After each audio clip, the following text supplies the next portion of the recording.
Bien, chers amis, bonjour. Alors nous sommes toujours à la fin, ou à la conclusion de nos commentaires sur le livre de la nuit. Et nous avons déjà fait une première intervention sur le zivoug, le couple. Et permettez-moi maintenant de continuer, mais cette fois-ci à partir directement du Shar Agilgulim. Le Shar Agilgulim est un livre qui a été écrit par l'élève du Harizal, le Hari, par son élève qui s'appelait, de mémoire bénie, bien entendu, le Rav Chaim Vital. Et le Rav Chaim Vital a écrit, sous la dictée presque orale de son maître, le Harizal, de nombreux livres au nom du Harizal, n'est-ce pas? Et le Shar Agilgulim parle notamment, pas seulement, mais notamment dans 3 Mahamarot, dans 3 chapitres, sur le zivoug, c'est-à-dire sur le couple. Juste un mot pour essayer de resituer un peu le Harizal. Il s'appelait le Rav Ashkenazi. Il était né il y a à peu près 450 ans, un peu plus que 450 ans, vous voyez, à Jérusalem. Il a été très vite orphelin de père, et avec sa mère, il est parti en Égypte, au Caire, je crois, si je me rappelle bien, parce qu'il avait un oncle qui était relativement riche pour pouvoir tout simplement subsister. Très vite, il revient en Eretz Israël et il se retrouve très jeune à Sfat, dans le nord du pays, en Galilée. Et là, il se marie et là, il étudie. On peut dire que le Harizal, c'est un très grand kabbaliste. Il faut savoir qu'il a étudié tout le temps. C'était un homme ouvert à la Torah comme jamais. On peut dire que c'est le successeur du Rajbi, de Rabbi Shimon Bar Yochai. Il a eu comme maître, entre autres, le Ramak, le Rav Moshe Cordovero, qui était bien plus âgé que lui. Et il a vécu dans la prière, dans l'étude. Il a rencontré de très nombreuses fois, dit le Rav Chaim Vital, son élève, le Rav Eliyahu Hanavi, le prophète Élie, et donc il est mort très jeune, il est mort à 38 ans, et le Hari a été enterré à Tzfat. Alors dans le Shar Agilgulim, notamment sur la partie qui est relative au couple, c'est plus juste de dire le zivoug en français, au couple en français et le zivoug en hébreu, c'est plus facile de dire le zivoug, c'est plus juste. Eh bien, il parle de la question suivante. Il dit, mais pourquoi les couples ont autant de mal à se marier? Pourquoi trouver son zivoug, c'est si difficile? Alors je vais évidemment me coller au texte. Il s'agit d'un cours qu'a fait mon maître, n'est-ce pas? Je prends certaines parties évidemment et j'ajoute mes parties qui me sont propres, de mon maître qui s'appelle le Rav Yitzhak HaKohen, grand kabbaliste. Ok? Et à partir de ce cours qu'il avait fait à peu près il y a 8-9 ans, je l'ai traduit en français et je me permets de vous donner un certain nombre de points de référence. Alors, d'abord, il faut comprendre une chose, dit le Harizal. Dans les autres mondes, les couples, au niveau de leur essence, sont unis. Vous voyez, c'est comme ça, l'un dans l'autre, dans les autres mondes. Et plus, évidemment, le monde est élevé, et plus les couples s'unissent. Ce sont, si vous voulez, l'essence même des âmes saintes dans les autres mondes. Lorsqu'elles descendent dans ce monde, elles se séparent. Et évidemment, elles peuvent prendre de nombreuses formes, de nombreux environnements. Ça peut être des périodes extrêmement différentes. Elle peut venir une heure avant, une heure après, un jour après, un mois après, une génération après, un siècle après. On n'est pas dans le temps. Peut-être même un millénaire après. Il faut bien comprendre cela. C'est-à-dire que ici, n'est-ce pas, trouver son zivoug véritable, ce qu'on appelle son zivoug essentiel, c'est extrêmement difficile. Mais pourquoi, dit le Harizal? Parce que tout simplement, l'âme de la femme, après la faute de la Marichonne, on le sait, elle est remplie de clipotes, y compris dans les autres mondes. Elle est remplie de voiles d'impureté. Elle est prisonnière, carrément, des clipotes et des impuretés dans les autres mondes. Donc, elle ne veut pas venir, parce que c'est un monde d'ailleurs de combat, et lorsque elle est prisonnière, elle ne peut pas s'en sortir. Et le Harizal dit une chose extraordinaire, il dit qu'elle ne pourra s'en sortir qu'avec la venue du Messie. Qu'avec la venue du Messie. Alors, lorsque l'homme a fauté, par exemple, il y a 1000 ans, il était marié avec une femme, avec cette femme, il y a 1000 ans, n'est-ce pas? Il a fauté il y a 1000 ans, il peut revenir 1000 ans après, n'est-ce pas, à la recherche de son épouse, de son zivoug, mais son zivoug a été tout simplement enfermé dans les autres mondes, elle ne peut pas venir. Donc c'est extrêmement compliqué de la faire venir. Mais si c'est sa femme véritable, son zivoug véritable, alors dit le Harizal, alors dit le Rav Chaim Vital, malgré la souffrance, elle acceptera de venir pour rejoindre son mari dans ce monde et formera un couple. Mais ce couple-là sera entaché de souffrances très difficiles, très dures à vivre. Pourquoi ? Parce que d'abord, elle ne voulait pas venir. Et deuxièmement, elle vient pour réparer des fautes de son mari. Et donc les fautes de son mari, lorsqu'elle revient, n'est-ce pas, elle va les prendre sur elle. C'est-à-dire, véritablement, il va y avoir des tensions en elle très très très fortes. Et c'est pour ça, entre parenthèses, qu'elle ne veut pas venir.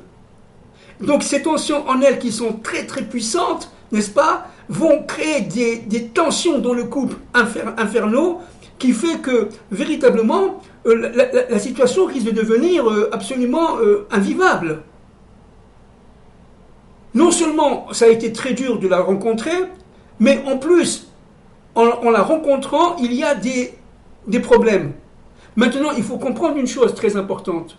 Si ces problèmes, ces tensions sont durables, le père de la femme est contre le père du mari, la mère de la femme est contre la femme elle-même, etc. Bon, il y a des problèmes de famille, il y a des problèmes comment on dit en hébreu, des sirsurim intenses, etc. C'est fort possible, n'est-ce pas, que la femme qui vient n'ait pas son véritable zivoug. Alors on va s'expliquer là un peu. Et le Harizal dit que c'est très compliqué. Pourquoi ? Mon maître, le Rav Yitzhak Cohen, donne un exemple très très bien. Il dit que, imaginons, un très bon exemple, il dit, imaginons que vous avez une voiture, et que vous avez acheté une voiture neuve, magnifique. Seulement, le problème, c'est qu'elle n'est pas livrable tout de suite.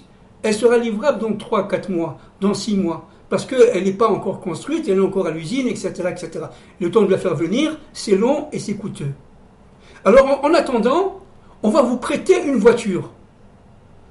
Et vous pouvez voyager avec assurance, payée par nous-mêmes, etc., etc. Ça ne vous coûtera rien, l'essence sera payée par nous-mêmes, etc. C'est-à-dire que pendant des mois et des mois, vous pourrez avoir une voiture, profiter de la voiture, et vous allez lui dire merci.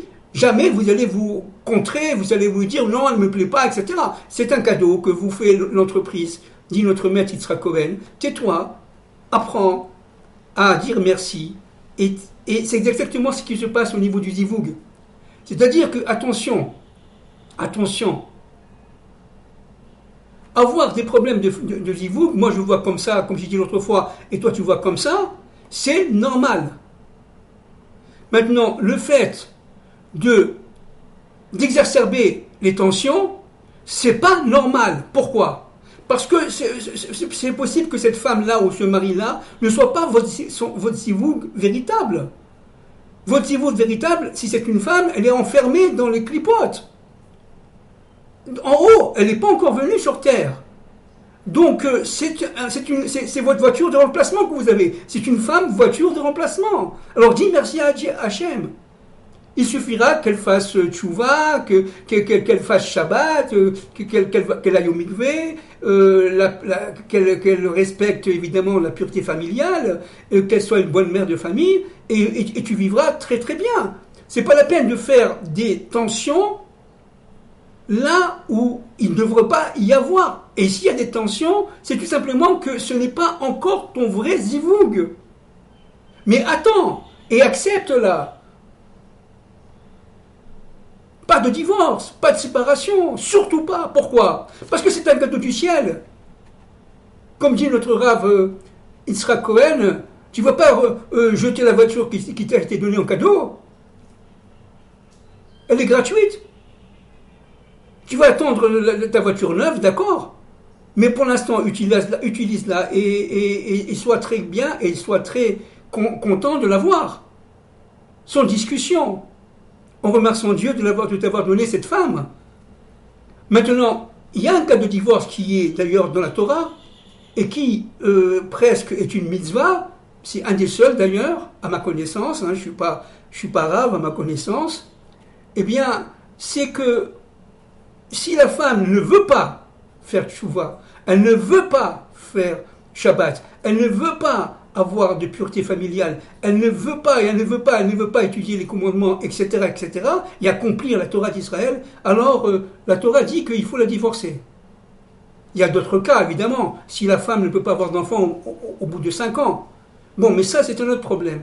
Mais pour nous, par rapport aux zivoug, il faut comprendre une chose très importante, c'est que lorsque l'homme rencontre son vrai zivoug, ça veut dire son zivoug qui est dans les mondes antécédents, dans les mondes supérieurs, eh bien, lorsqu'elle descend véritablement, le couple se forme et est harmonieux.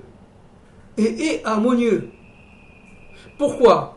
Parce que tout simplement, ils se connaissent déjà dans les autres mondes. Vous voyez? Dans les autres mondes, on est comme ça, on descend, on est séparés, on se cherche, on n'arrive pas à trouver le vrai zivoug, parce qu'il est encore, la femme est encore, si vous voulez, empêtrée dans ses propres, disons, imperfections, du fait notamment de la faute de Chava, la faute de Ève, elle n'est pas venue, et entre parenthèses, les femmes ont des couches d'impureté dans les autres mondes plus fortes que les hommes, parce que c'est la femme qui a fauté, d'abord, c'est pas l'homme, c'est la femme. Donc elles ont un problème plus important par rapport à la pureté. C'est pour ça que, entre parenthèses, elles sont nida, elles ont ces pertes menstruelles.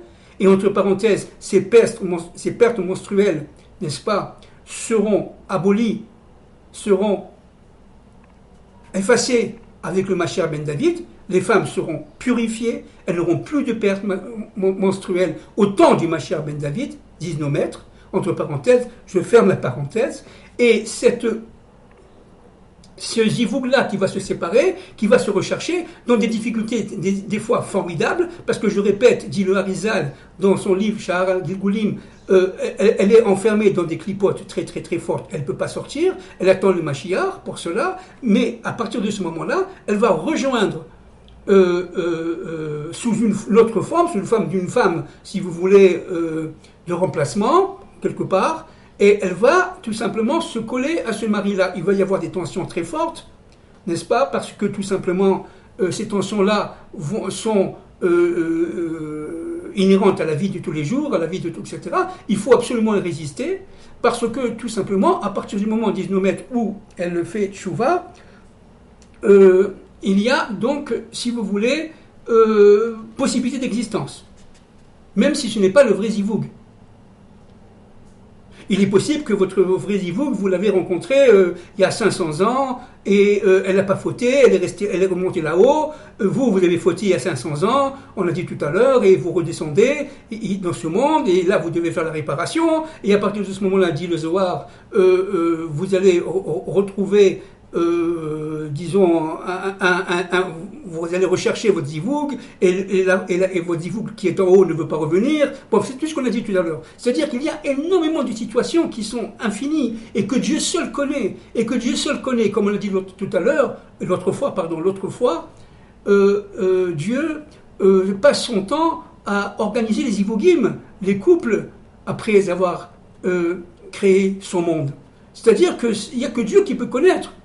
Qui était cette âme il y a 500 ans? Qu'est-ce qu'elle a fait comme faute? Il y a 1000 ans où tu as fauté, tu as volé, je sais pas moi, une brebis, et donc tu dois faire ta réparation. Donc pour faire cette réparation, il faut ta femme elle ne veut pas sortir de là-bas, parce qu'elle est très bien là-bas. Parce que dans les autres mondes aussi, il y a les copines, il y a les voisins, il y a tout ce que vous voulez. C'est la même chose qu'ici. Mais chez moi, c'est pas matériel. C'est pas matériel. Donc elle ne veut pas quitter sa famille, quitter ses copines, etc.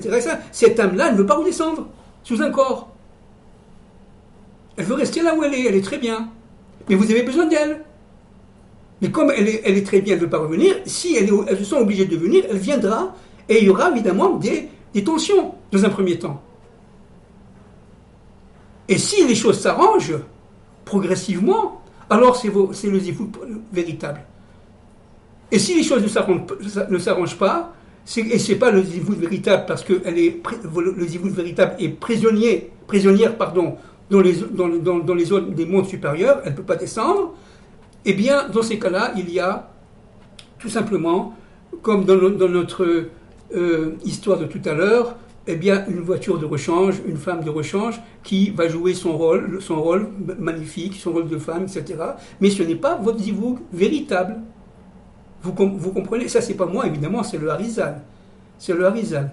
Maintenant, il faut savoir une chose aussi, c'est que la femme, on a dit tout à l'heure, qui ne descend pas dans ce monde, la femme ne descend pas dans ce monde, ce sont les hommes qui descendent, mais elle peut descendre que pour son mari. Hein? Le Zohar est très clair, la femme ne peut descendre que dans ce monde que pour son mari, pour épauler, pour aider son mari. D'accord? Maintenant, dans la Gemara Maseret Sota, là je cite, n'est-ce pas, il y a deux types de mariage, c'est la Gemara Maseret Sota. Il y a le mariage qui est dit facile,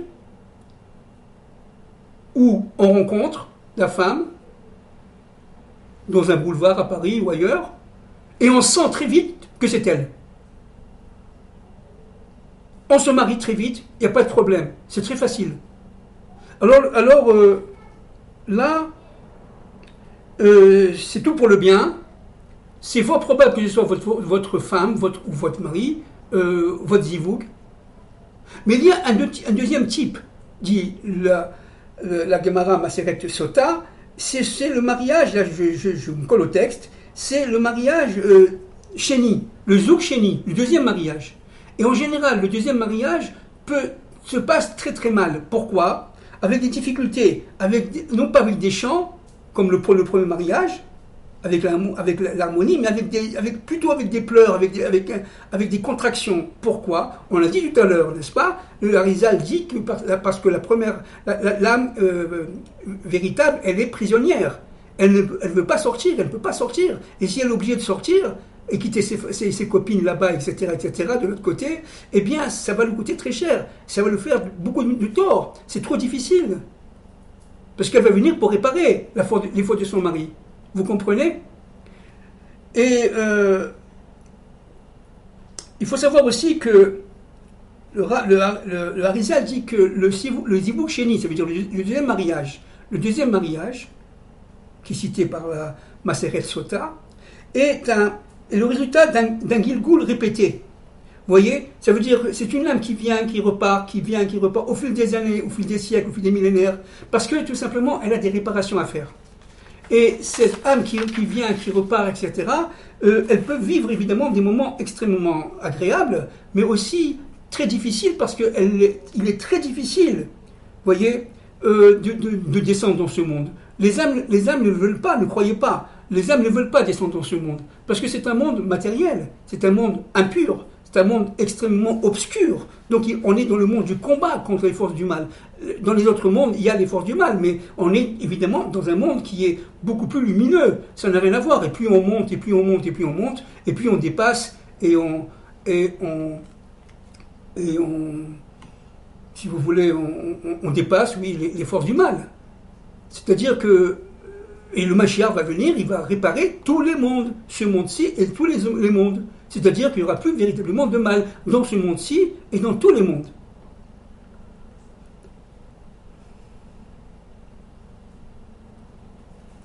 Alors, on va essayer de continuer un peu. la Gemara dit, il y a donc le Zivug Rishon, qui est normalement un premier mariage, qui est, s'il est bien, s'il est sain, s'il est sans difficulté, c'est le vrai mariage, le vrai Zivug. Bien sûr, ça arrive. Mais si le mariage est très compliqué, et très complexe, et le travail intérieur est très très pesant, etc., de deux choses l'une, soit, on répète, la neshama de la femme est restée de l'autre côté, l'âme de la femme est restée de l'autre côté, donc vous êtes à la recherche, vous, de cette âme sœur, comme on dit en français, et vous ne la trouverez pas, et vous allez vous marier avec quelqu'un qui est la voiture de rechange, soit au contraire, vous la retrouvez, et tout va pour le bien. C'est-à-dire qu'en fin de compte, c'est comme dit les Zohar, comme dit le Rav Chaim Vital, il est très très difficile de trouver son zivug. C'est pas comme ça. Alors on fait des shidurim, comme on dit, on va faire des rencontres avec des gens spécialisés, etc. Pour nous, les religieux, en priant le ciel que ce soit la bonne, et le bon, bien sûr. Ce n'est pas si évident que cela.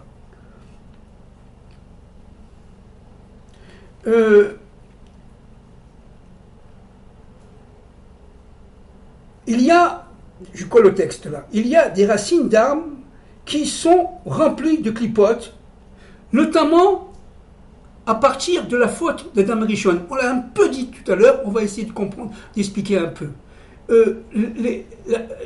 La faute d'Adam Rishon a été accomplie par Chava, par la femme, par l'être féminin. Et c'est d'abord, le mari a suivi, bien sûr, mais l'être féminin a été, si vous voulez, la première actrice de cette faute, certainement. Maintenant, les femmes qui descendent de Chava, elles ont des couches d'impureté beaucoup plus élevées dans les autres mondes. Elles sont carrément emprisonnées. Vous savez pourquoi? On l'a déjà dit l'autre fois, je crois, parce qu'elles sont très saintes. Plus les âmes sont saintes, et plus elles sont emprisonnées dans les autres mondes par des couches d'impureté de plus en plus épaisses. Et plus c'est difficile, et plus les couches d'impureté sont épaisses. On a parlé par exemple l'autre fois de Ruth, qui descend de Eglon, qui descend de Balak, qui descend de Tzipor. On en a parlé, des âmes idolâtres, des âmes impures qui sont haineuses d'Israël. Comment que Ruth, une perle pareille, qui est l'arrière-grand-mère du Mashiach ben David, peut sortir? Parce que tout simplement, dans les autres mondes, elle était pleine de clipotes. Et chaque clipa, chaque couche d'impureté, descend dans ce monde, sous la forme, par exemple, d'Eglon, son père, ou de Balak, etc., de manière à pouvoir libérer Ruth. C'est pareil pour Tzipora, c'est pareil pour Sarah, notre maître, pour Rachel et Léa, etc. C'est-à-dire, plus l'âme est élevée, Esther, n'oublions pas Esther, plus l'âme est élevée dans les autres mondes, et plus elle est remplie de clipotes, et plus la vie ici sur Terre sera dure. Parce que véritablement, les clipotes ne vont pas la lâcher. Hein. Parce que les clipotes, on l'a déjà dit de nombreuses fois, elles se nourrissent du bien. Elles se nourrissent de ces âmes pures. Elles ne vont pas lâcher comme ça. Donc, en fautant, ces âmes-là féminines, elles vont tomber très bas, elles vont tomber au niveau de la malchoute, on l'a déjà dit de nombreuses fois. Mais là, je précise, les âmes féminines plus que les âmes masculines. Elles vont tomber au niveau de la malchoute et elles vont être tout simplement emprisonnées carrément, dans des couches incroyables d'impureté, de manière à ce qu'elles puissent par elles-mêmes sortir, mais comme elles sont emprisonnées, seul le Messie, fils de David, pourra les en sortir. Et c'est l'enjeu de l'époque messianique. Libérer les âmes qui sont saintes. Libérer les âmes qui sont saintes en Israël et chez les nations. Il y a aussi chez les nations, bien entendu, de très très très nombreuses âmes saintes, bien sûr. Bien sûr. Alors, le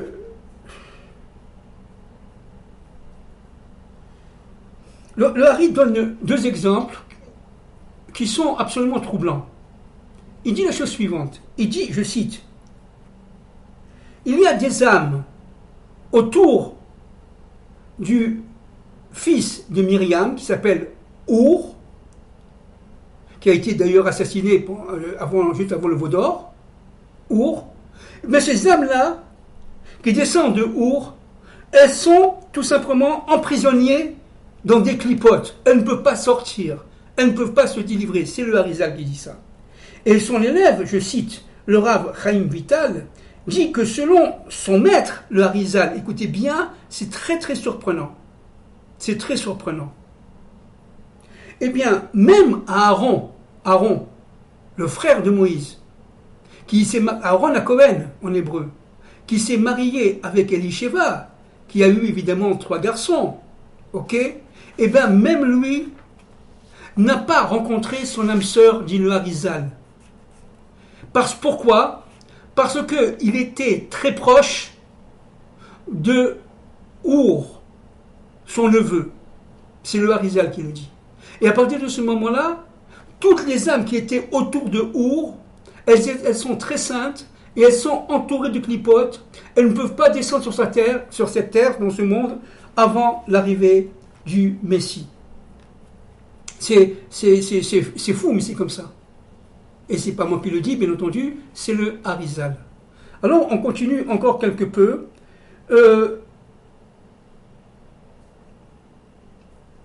Si l'âme que vous avez rencontrée, féminine ou masculine, n'est pas considérée vraiment comme votre zivug, si vous voulez, essentiel, primordial, il ne faut pas s'en offusquer. D'accord? Surtout ne pas s'en offusquer. Comme on l'a dit tout à l'heure, c'est une âme sainte qui est descendue, qui n'est certainement pas votre femme, qui n'est pas forcément votre mari, mais attention, elle a été envoyée par Dieu. C'est donc un cadeau, comme l'histoire de la voiture, n'est-ce pas? C'est un cadeau. Et comme c'est un cadeau, alors il faut l'accepter comme tel.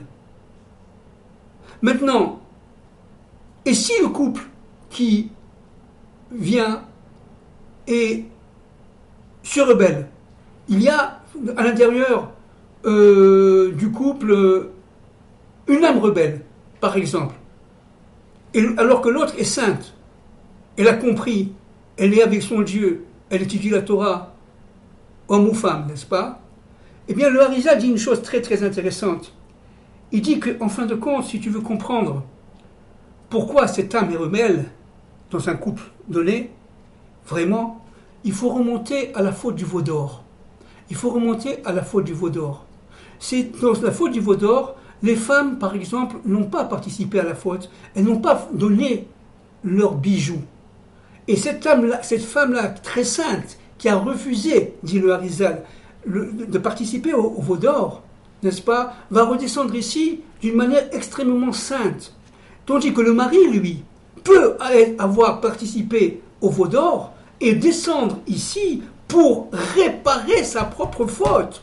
C'est pour ça qu'il va y avoir des tensions entre les deux, entre ce zivug, entre l'homme et la femme. Parce que la femme, elle a déjà préparé, elle n'a pas fait cette faute-là. Et l'homme, lui, il doit la réparer dans ce monde.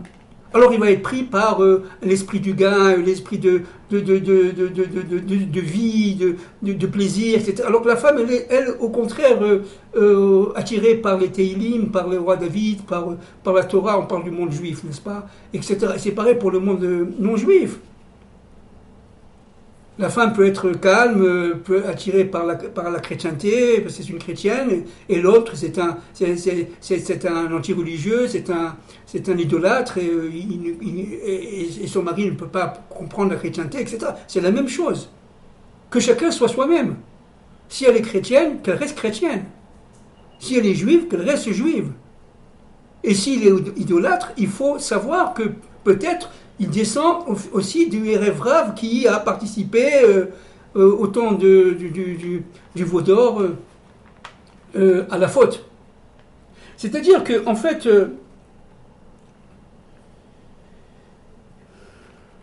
il est très difficile de trouver son âme sœur. Très très difficile. Il faut prier beaucoup. Parce que tout simplement, On ne sait pas qui on était il y a 500 ans, il y a 600 ans. Le Harizal dit, si tu veux comprendre pourquoi cette maladie t'est arrivée aujourd'hui, ou Chazvé Shalom, ou cet accident s'est arrivé aujourd'hui, Chazvé Shalom, regarde un peu comment tu t'es comporté il y a 500 ou 600 ans. On est absolument incapable de le savoir. Donc il n'y a que Dieu seul qui sait. Et Dieu envoie véritablement soit le vrai zivoug, le zivoug essentiel, soit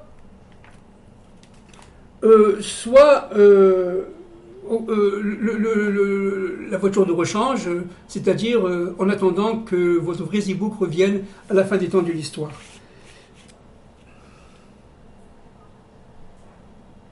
Pour finir, sur quoi repose le zivoug? Nous allons revenir encore une fois sur d'autres émissions sur le zivoug pour conclure le livre Au-delà de la nuit, sur mon conclusion des commentaires succincts que j'ai fait pendant quelques mois sur le livre Au-delà de la nuit. Alors, quelle est la solution de tout ça? Le Harizal, le Hari Akadosh dit Emouna, et la foi en Dieu. Ne cherche pas à te plaindre, etc., etc. À partir du moment où ta femme, si tu es juif, elle est Shomeret Shabbat et Shomeret Mitzvah, etc., tais-toi. C'est une âme sainte qui est venue et qui n'est pas forcément ton âme initiale, ton âme sœur, mais elle est venue pour toi. Alors tu dois la respecter comme ta femme. Et réciproquement pour le mari, bien entendu. Réciproquement pour les femmes, bien entendu. Voilà. Je vous embrasse très fort. Il faut savoir résister à toutes les difficultés quotidiennes au sein du couple. Ce n'est pas facile, surtout pas aujourd'hui, surtout pas à nos époques où la femme se sent, je ne parle pas des femmes justes, bien entendu, je parle de la femme en général, elle se sent libérée, c'est-à-dire libérée tout simplement du joug de Dieu. C'est très compliqué, c'est très grave ce qui se passe aujourd'hui, n'est-ce pas? Il faut que les femmes soient dans la tsniout, c'est-à-dire dans la pudeur. Il faut qu'elles sortent dans la rue dans la pudeur, surtout en ce moment, et c'est l'été, il fait très chaud, surtout en Israël, près de 40 degrés. Et donc, il faut que l'homme aussi apprenne à se calmer, à comprendre qu'il y a un plan, qu'il y a une volonté, qu'il y a un amour carrément de Dieu pour vous, pour nous-mêmes, pour nous, l'ensemble du peuple et pour l'ensemble de l'humanité. Et que Dieu, si vous envoie cette femme, parce que tout vient de lui, c'est que pour le bien. C'est que pour le bien et que pour le bien des enfants. Et donc le divorce, la séparation, c'est quelque chose qui doit être extrêmement rare. Extrêmement rare. Juste un mot là, dans la Guémara, il est écrit, je crois que c'est la Guémara, bon, ça va me revenir, il est écrit que lorsqu'il y a un divorce, eh bien, les Chachamim et Dieu pleurent. Pleurent. Pourquoi? Parce que Dieu t'a envoyé cette femme. Bon, elle est difficile. Dieu t'a envoyé ton mari. Bon, il est difficile, mais c'est sa volonté. C'est lui qui t'a donné ça. Il sait exactement ce qu'il fait. Qu'est-ce que tu sais qui était ton mari ou ta femme il y a 150 ans? Est-ce que tu as les éléments pour pouvoir comprendre? Alors, tais-toi et dis merci à Dieu.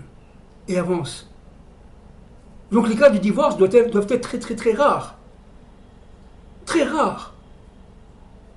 Ils existent, mais ils sont très rares. Merci beaucoup.